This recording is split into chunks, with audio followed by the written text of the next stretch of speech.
This month's winner's prize, sponsored by Lightwish Paul Rubens watercolor paper block. Let's start looking at the first painting. A very good idea for the holiday greeting. And the ultimate make you feel like you're in home with your family. Let's talk about how we can improve this painting from here. The painting already looks really good. In this painting, I'm going to emphasize on how to use the background. Obviously, the ornament at the front is the first object. Something on the top also have very much the same color and the same very range. Even though it's incomplete, it has some pine leaves blocking a part of the shape. But we still can decrease very contrast. Like on the right over here is this very sharp edge. How can we make it a little bit less? If we're not going to change the color of the shape, that we can thinking about the color that next to the shape, which is the background color. How can we make the background color closer to the color and value of that blue color? We can just make the top background colors to a little bit darker. But the bottom area of the background, we want to remain to be the same. This is how it would look like after you make the gradient wash from the top to the bottom. Have from darker colors, gradually turn to a little bit lighter color. Use a little blue-gray colors to wash it down. Compare before and after effect. Let's take a look at the second painting. This painting a very nice greeting card ideas for someone live or even travel to this city. The line drawing is very confident, and the watercolor wash is a good combination. And let's take a look at how we can improve it. Right now, all the color here looks very much gray. I don't really mean that you have to use bright color. Let's try it, experiment. In the last painting, we talked about value contrast. In this painting, I want to talk about how to use the color and to experiment what is the limit that we can push the color to be. So let's push it. Let's take a look at the sky. The sky look a little bit gray, but why don't we see how the color can go? Keep in mind, we're not change the value. The value contrast, they are work fine, but we're just going to push the color. And for the sky, let's make it a brighter, a blue color. And on the tree on the left hand side, let's make it a little bit more green color. And at the bottom, let's make it a little bit more brighter, a little bit brighter brown color. And this, the painting, it would look like this after use a little brighter color. Sometimes we can push some color to be a little brighter. Let's take a look at before and after. There's just no one way to use the color. I just want to present you the option that you can thinking about. Maybe there's another way that we can do the painting. The next painting. The next painting is a bird. It's a very nice bird. I want to talk about two things. One is how can we make the bird less flat? Inside the shape of the red color, how can we make it a little bit more three-dimensional? And I'm going to talk about this again and again through this review for other paintings. And the second thing is the background on the left-hand side. It looks a little bit empty. It's flat. We can throw a little shape over there and some shape over there and actually can divide the space. And let's compare the before and after and let's see how it look. Let's first take a look inside the bird body. Now you see it has a little bit indication. It's not very strong, but sometimes we don't really need that strong contrast. But you can see at the bottom of the bird has a little bit darker color, right? And compared to the top, you see a little suggestions of the bird's body is kind of turning in to the bottom. So you see a little bit three-dimensional. Take a look at the background on the top. Now it's not empty. It has something over there. And just to give you some suggestions, some simple shapes, some even light shape, make the space work a little bit better. This is a very nice Christmas greeting with the Christmas colors. This is a perfect Christmas greeting. If you want to suggest something that more at the front and something more in the background, you can use the saturation of color that you can suggest what is the front, what is in the background. Let's take a look. How about we make the leaves at the front to be a little brighter green color. For the back, and we make it a little bit more gray.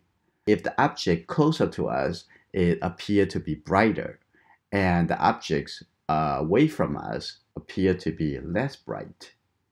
This is before and after. Let's take a look at the next painting. The next painting is already beautiful. I just want to touch up on edges in this painting. The far background is beautiful. You can see that the soft edges and the less details and all suggested that is far away. But two areas here, two edges that I want to talk about. Be a little careful at the areas that closer or next to the very dark color. The cast shadow right under the teapot is very dark. But the color right next to it at the bottom is very light. It creates a very great degree of value contrast. So compared to everywhere else of the teapot with the main object, that the bottom is the first thing that people may looking at, which may not be the thing that you want the people look at first. It should be the flower and should be the top of the teapot. The barrel on the edge, also a very sharp contrast. How can we make it a little bit less? And we can use a lifting of colors for the barrel on the edge, make the edge a little bit lighter so it appears to closer to the value as what next to it. Decrease the tension over there. For the teapot at the bottom, that's easy. We probably don't want to light up the cast shadow under the teapot. In that case, we were going to make the light color a little bit darker, so closer to the value of the cast shadow. Let's compare before and after. The viewer's attention now is more likely on the flower.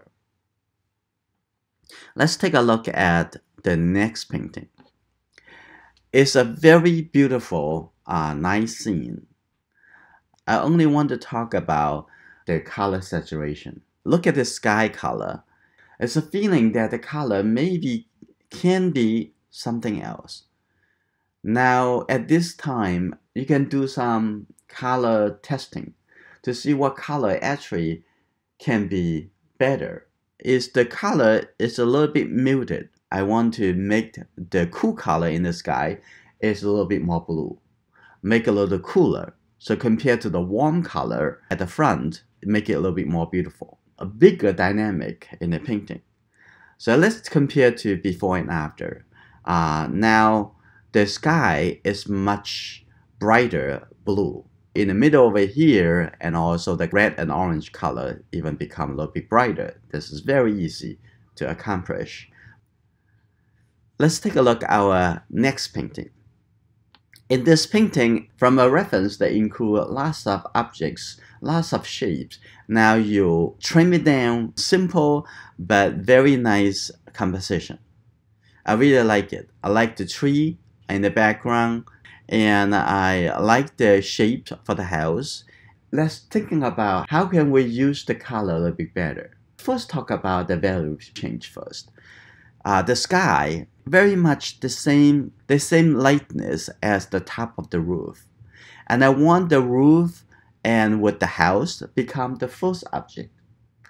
So I want to make the background in the sky to be a little bit dimmer. Doesn't really need to be very, very dark. It's just a little bit dimmer. That's already enough. The second thing is I also want the front over here to be a little bit darker too, and the snow at the bottom. The next thing, I would want the warm orange, the yellow-orange color, make it brighter, make it warmer, give it a stronger feeling to the painting with the color. Let's compare the before and after. Now the sky is a little bit dimmer. Make the top of the house a little bit standing out a little bit more. And now you can see the warm orange color with the exaggerated colors, the feeling a little bit stronger. Let's take a look at the next painting. The next painting is a nice bird. I love the softness of the snow on the left, the nice texture for the background. It's a very good composition for the whole painting. Similar to the painting that I talked about, the other bird, I want to see a little stronger three-dimensional feeling on the bird. So I would suggest to make the bottom of the bird, give it a little another overlay wash, make it feel like more as turning around a little stronger, and I also want the color of the bird a little bit brighter. And take a look at before and after, and just with a very simple change, how the painting can be improved. Let's take a look at our next painting. This painting is a perfect greeting card. My only suggestion, I don't want the deer touch all the way to the bottom of the card. Make it a little bit more relaxed at the bottom.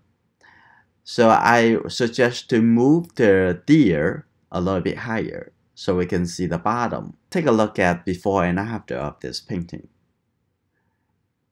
Okay, let's take a look at our next painting. Beautiful, complicated shapes. It's a great use of the masking fluid, just like a piece of music. They have all different tones in the orchestra.